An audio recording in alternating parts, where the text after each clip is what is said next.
I'm doing great today. So last night, Charles Barkley called me out again. He called me a name again. What did he call you? As he repeatedly has for, I don't know, the last 20 years. So first, I would like to thank Charles Barkley for so faithfully watching us on Undisputed. Yeah. And second, I would like to congratulate Charles Barkley for finally getting a prediction right. Yeah. You know what? If you make enough goofy predictions, the odds are that eventually you're going to get one right. You're right. So Charles had predicted that Portland would win game one, right. and now he has quadrupled down Sweet. that Portland will sweep your Los Angeles Lakers. And I say you better gloat while you can, Nostrachuckus, because it ain't going to last much longer. Well, I don't really know why he chooses to take shots. I mean, people can have different views and varying opinions, and it's okay. I do appreciate Shaq for saying, leave it alone, Chuck. Shaq, looking out. All right, okay. How about we get to the game, shall we? Because Damian Lillard and the Blazers were just a bit too hot to handle for the Lakers last night. LeBron made history by becoming the first player to ever have 20 points, 15 rebounds, and 15 assists in a playoff game, but it wasn't enough. The Blazers ended the game on a 19-6 run to win 100-93, and Lillard finished with 34 points on 6 of 13 shooting from beyond the arc. Shannon, what on earth happened to your Lakers? Skip, in the famous words of the not-so-good senator from Maine, Susan Collins, this is deeply troubling and concerning. Skip, Well, you lost me on that reference. Everybody, they'll know what I'm talking about. Skip, now, we had this conversation last week, and you asked me, when they played the Nuggets, you say, what's my level of concern? I said, Skip, I'm concerned. I said, they won the game, but I'm seeing some things that I don't like. Yep. And the main thing that happened, they shot 35% from the floor. They shot 15% from the three-point line, and they shot 65% from the free throw line. All those things, when you add them up, will be a defeat. And that's what happened, Skip. The Lakers' two stars, stars need to shine bright. They did not shine bright last night. And I know LeBron had a triple-double, had 23 points, but it took him 20 shots to get those 23 points. AD had 29 or 28? It took him 24 shots to get those 28 points. Okay. For the first time, Skip, I believe the pressure bothered Anthony Davis because he was airballing shots. A lot of his shots outside the paint, they weren't even close to going in. And that's concerning to me. AD missed 5 free throws last night. AD's normally money from the free throw line. He shoot 85%. He shot 71% last night. Down the stretch, he and LeBron both missed both free throws. Back to back. That's unacceptable. Your superstars got to play big, and then you hope your role players chime in. It got to the point last night, I said, can we give Danny Green just 1 point if he hits the rim on a three-point shot? LeBron had, 16 assists? He should have had 25. I'll buy that. I mean, they just can't shoot it. This is Skip. I mean, I could go into great details and say this and that and talk about the lineups and they just cannot buy baskets. Caldwell Pope was over. I mean, Anthony Davis was minus 20. Danny Green was minus 20. Caldwell Pope minus 18. Those are your starters. And like I said, when you look at the line, you're going to look at LeBron had 23, 16, and 17? Wow. But it didn't seem impactful.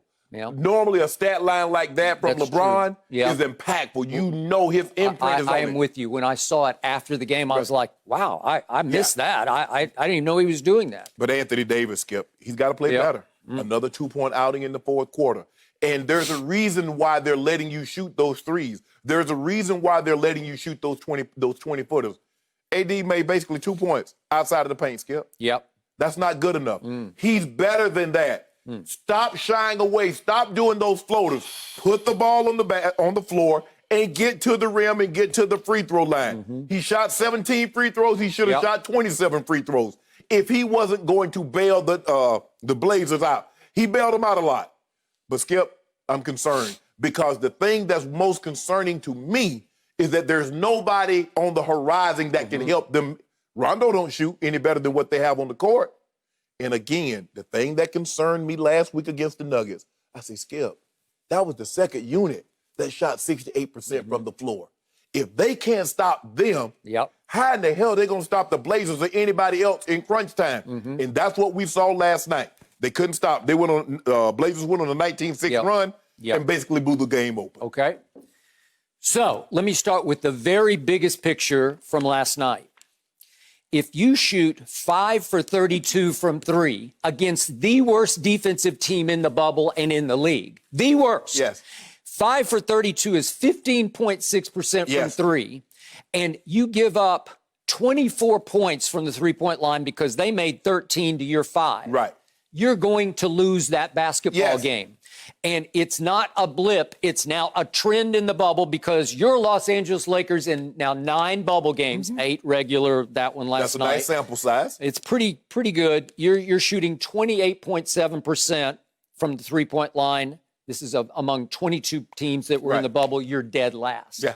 You're dead last in free throw shooting at 71.5%. Won't work. Can't win championships making 70-odd% of your free throws. Right. You need to be in the 80s. It's better to be closer to 90. Skip, you mentioned the worst defensive team in the bubble. The Blazers average giving up 123 per game. You got 93 last night. 93? Let that sink in. With Anthony Davis and LeBron James on your roster, you got 30 points lower than what they normally give up. Wow. Interesting. In scoring in the bubble, you are tied for worst with the Wizards in average points per game. So that's the big picture. Now let's go smaller picture. I have a whole lot to say about Damian Lillard's game, but first I must comment on your man LeBron's game. Here's the point of last night. With 7 minutes left in the game, LeBron James has in his hands the basketball with a 6-point lead. Correct. Shannon Sharpe, as much as you love him, you have to admit, close that deal. Yeah, you got to, against the Blazers, you got to close it. Yes. You are LeBron freaking James. You got to take it home. And it is your quote unquote home game. I know it's in the bubble, but at least you're getting the piped in fake crowd noise, right? When you score, at least they're going to roar somehow, virtual roar, right? Yes. So you have a tiny home court advantage, not like Staples, but a tiny one. And Shannon Sharpe, what happens down the stretch after that? Well, not much happens from LeBron James. Now, your man Anthony Davis had already disappeared, but he disappears in a lot of fourth quarters. Right. And what did he wind up with in the fourth quarter? 2 Nothing. points. 2 points. He took 3 shots and made 1, right? Yep. Did he get to the free throw line? Yes, he did one time, but so did your man LeBron. So down the stretch, as you pointed out, back to back, they get to the first. LeBron missed a sort of a driving layup. It was ticked off the front of the rim. That was with 3:22 left. And that would have tied the game. I'm sorry, I missed those 2 free throws. 4:24. So he goes back-to-back with Anthony to the free throw line. Do you realize the psychological damage you do to your squad? Yes. If both you and your co-star, Your 2 best your players. superstar, you march to the free throw line with the game on the line, both times you can tie the basketball game. If you make 2 or he makes 2, you tie the game. You put the pressure back on the underdog 8-seed Blazers, right? And you can't tell me they wouldn't start teetering a little bit. Those guys they're taking over now. You both go over. You 0 for 2 and 0 for 2. So you missed 4 straight free throws by your 2 superstars. It is a psychological crusher for your team. So then LeBron misses the driving layup at 3:32. He made a tip layup at 2:12 where he just tipped it and it went back in. It was slightly lucky, but I'm going to give him, he did score 2 points down the stretch. Right. And then that would have cut it to 4 if he had made that. I mean, he did. He did make that. That did cut it to 4. And then with 30 seconds left, LeBron James did have a chance to cut it to 2 and maybe make it a game again because it would have gotten dicey from the three-point line, and he missed that. He and Anthony Davis, and to your point, I don't know why Anthony is just drifting out there. It's almost LeBron-esque where I'll try these long shots because people won't hold me accountable. Right. These are hard shots for a 6'10" guy, right? They combined to go 1 for 10 from the free throw line, on the three-point line. You're going to lose. You lose. Your 2 best players, 1 for 10. Yeah. You're up against Dame and CJ, and we know they can shoot it, and they're going to make more than 1 3-point shot in a game. So you have to cancel. You have to at least counterbalance that, and they did not. So my point is, down the stretch of that game, LeBron could not close it. And one other quick note on the Lakers. What do I always tell you? Who do I believe is the closer? Who was born to be the closer? Kyle Kuzma. So what happened to Kuzma in the fourth quarter? Well, he was heating up early in the quarter. He scored 4 straight points, and I thought, uh-oh, here he goes. Right. And with 8:03 left, Vogel pulls him out in favor of Danny Green. And it's a defensive switch because they don't trust him on defense because he's going to have to guard Dame or CJ usually the way. But the thing is, Skip, with that, if that Danny Green is not knocking down shots, he's not that defensive guy that he once was. And so now they're playing 5-on-4. You have to outscore Portland. You have to. Yes. You can because you have a huge advantage because they don't defend at any sort of level. So let Kyle Kuzma. What if you just let him have his head? Let him go. Let him run. Let him shoot. Right. Could he have made 3 or 4 more in a row? Nope. He's pulled. He's yanked, and he doesn't come back in for about 4 minutes. He comes back in. They were up 6 when he left. They were down 2 when he came back in. He got no more shots. He had a tip try on an offensive rebound, but he took no more shots the rest of the game. Help me out. Is that the right strategy here? I think not. Well, Skip, we've been kind of questioning Vogel's lineup and how he's trying to play it, and I guess he wants to keep the pattern which he's gone with all year, is that once Avery Bradley left, Kyle Kuzma stayed in his bench role because he wanted someone that can generate offense coming off the bench, and KCP moved into the starting lineup. But if KCP is not going to give you but 1 point, if Danny Green is going to miss his first 5 or 6 shots and miss them badly, Skip, you got to get some points somewhere. Try Dion Waiters. They gave Dion Waiters a minute. Little bit, They gave 1 minute. What's he supposed to do in a minute, Skip? Okay. To Damian Lillard's game. Yes. This is why I was so impressed with what he did in the middle of the fourth quarter. Do you realize what a dire circumstance he was in career-wise, legacy-wise, when he came into the game with 10-15 left in the fourth quarter? Do you realize what happened over the first couple of minutes he was in the game in the fourth quarter? He missed his next 2 shots. He had a turnover. And all of a sudden, guess what was happening? He had now gone over his last 3 games, fourth quarters combined. He had gone 22 clock minutes without making a single field goal. He had gone 7-12 of the Brooklyn game. He had gone the whole fourth quarter, all 12 minutes of the Memphis game. And now he had gone the first 3 minutes of the fourth quarter last night without making a field goal. That's 22 clock minutes. That's almost like 2 fourth quarters that you have played without scoring a field goal. That's dire. And furthermore, he had suffered through a weird drought in the middle of this game because, remember, he went from 4:57 of the second quarter all the way to 7:37 left in the game without making a field goal. Do you realize that's almost 2 full quarters of play with no field goals? He started out hot. He scored 15 in the first quarter, and then all of a sudden he went missing. So think about this. He'd gone all those fourth quarter minutes over 3 games without scoring a field goal. And in the middle of this game, he'd gone almost 2 full quarters without scoring a field goal. Don't you think your legacy is teetering just a little bit? You got your great opportunity against LeBron and company, 1 seed versus 8. You've been the hottest player in the bubble. You are the MVP of the bubble. And you better do something. And guess what he finally did? I love this. I was telling you yesterday, I told you last week, I don't care if you get trapped. If you're a superstar, the Lakers were trying to trap with a big at half court. It's absurd to me. Okay, so you're guarded by Alex Caruso. He tries hard, but he's Alex Caruso, right? He's just some guy to me who just tries hard. He plays hard. He's going to dive for loose balls. He cannot guard Damian Lillard. No. Okay, so they're trying to trap with a big. So Anthony Davis is kind of running out there trying to do this. He's came from too far, and so he split it. It's too far, and it's too easy for Anthony Davis's man that he's supposed to be guarding just to come and pick. Just come pick because you're going to have a traffic jam out high, and Damian is obviously quick enough and strong enough. He's just going to beat it. He can get space off that kind of a half-court trap. You talk about late in the ball game, but AD knows. Now, they had done a great job up until that point, Skip, instead of just showing, they were hugging up. The bigs were hugging up because if he sees daylight, he's going to rise up and shoot. But if you see it coming, if Damian sees it and you have the other big that he's guarding come and pick, you can wreak havoc on that kind of a trap. If you're running downhill, which he started doing, he's finally got aggressive and said, I'm just going to shoot these. Well, obviously, he has great range. He has effortless range.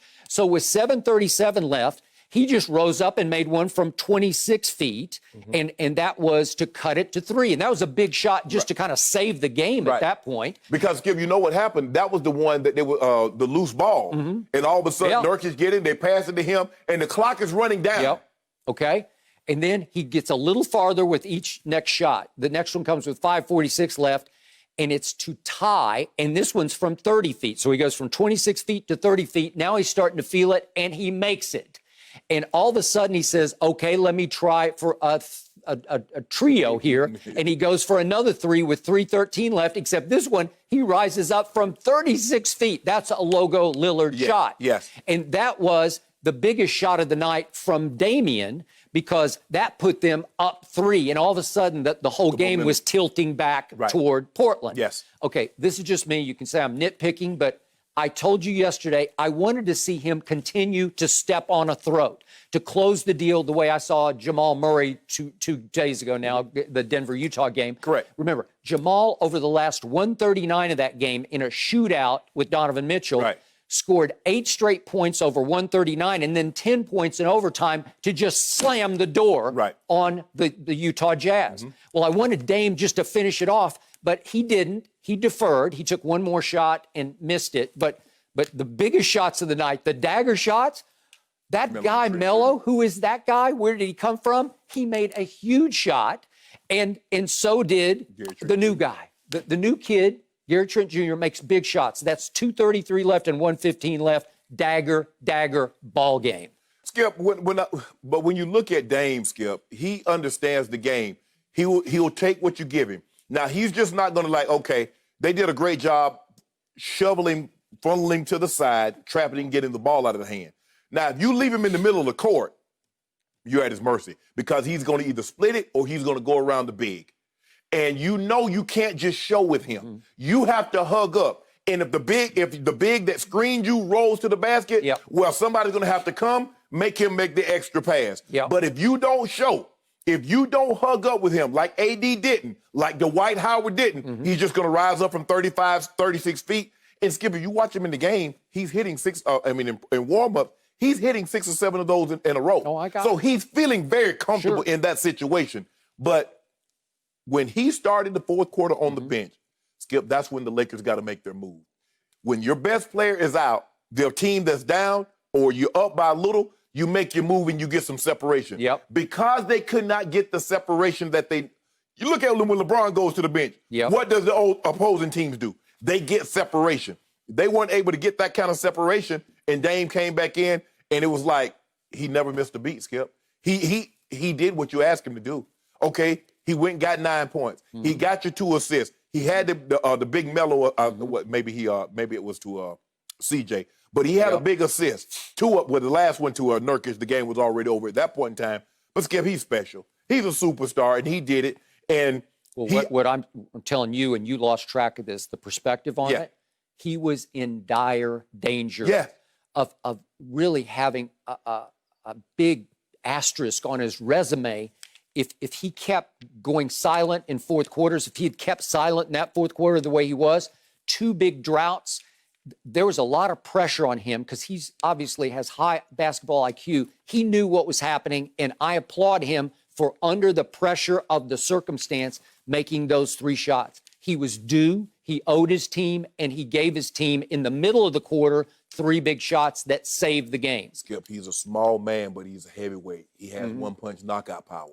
He has the ability to hit one shot, and what was going on in the first half where he couldn't miss, it recreates that all again. It was like that scramble. He gets the ball, he sidesteps, and he lets it go. The clock goes off, and it swishes. And now he's right back in the rhythm. He has that ability. He has a unique ability. Yes, he can go for stretches where he's not shooting the ball. Other guys are getting involved. Because, Skip, you got to realize he's played for another 42 minutes. He played 43 minutes again. Yep. He's been playing 42 minutes a game. So he's coasting. He knows he can't just exert. So he's coasting, seeing where, okay, CJ, you do something. Okay, Melo, you do something. Let's try to get it down to the bigs. Let them handle it. And then he's refreshed. He gets that burst of energy for a 3-minute stretch, and he goes boom, boom, boom, and the game's over. Okay, but I'm going to remind you again, in that game last night, he went from mid-second quarter to almost mid-fourth quarter without scoring a field goal, and he came through. He came back to life and came through. But here's the thing, though, Skip. Because they built that lead, he could coast because the Lakers were going to have to exert energy to get back in the game. Now, had they been down 16, now you forcing him to expend energy. They're up 16, so he's like, okay, I'm going to pick and choose my spot. We know it's going to take you, 8, 10 minutes to try to come back into this ball game. Yep. So even though he's out there for, these were not the 40, because as you mentioned, he went that stretch of 22 minutes where he really didn't do a whole lot offensively. Nope. That was the time that the Lakers needed to create some separation between them and the Blazers, and they couldn't do it. Skip, Dwight Howard they're up 6. Dwight Howard get a ticky-tack fight. Dwight, come on, bro. Offensive foul. Yes. Yeah. Yep. Skip, It was a killer. You see how they had been calling the game. Now, you had just gotten away Yep. with pushing Nurkic. They call it on Nurkic, and I'll be doggone if you don't come right back and do the exact same thing again 5 minutes later. Come on, Dwight. Be smarter than that. Well, hasn't that been his history? That's his MO. Yes. It's Okay. it's simple, kind of like Donovan Mitchell, Skip. You're up 4. All you got to do is just beat the 8-second clock, and who knows, you're possibly up 6. Yep. Instead, you 8 seconds, and now you're only up 1 because they come back and hit a 3. Skip, this is concerning. I was concerned last week with what I saw, but when you shoot 16% from the 3, 35% from the floor, and 64% from the free throw line, Yep. you're going to lose. You know the term snake bitten? That's what they are from 3 right now. They're snake bitten. They got the demons in the back of their head. I don't know what they got, but all I know is they're throwing a brick. Skip, these shots, they ain't no rim outs. Sometimes, Skip, the ball rims out. Skip, these shots are not even close. Guys hitting the corner of the backboard. How the hell you hit the corner of the backboard? You got to aim at the corner to hit the corner and not the rim. It's like 3 in a row at that point. I mean, Danny Green, Skip, I just say, if he hits the rim, we get a point. I'm not saying, just hit the rim. Do you realize Danny Green in the 2013 NBA Finals set the all-time record for threes made in a finals? Yes. That's that guy I lived and died with as a Spur, because it's heaven or hell with Danny Green. And right now, you're stuck in hell. Well, right now, we've been in hell and purgatory. Yeah, we ain't seen no heaven since the first game against the Clippers. I got it. Thank you for watching. You can subscribe here to get the latest from the show, and be sure to check out more of the best clips from Undisputed, or go watch a few other segments from our other shows on FS1.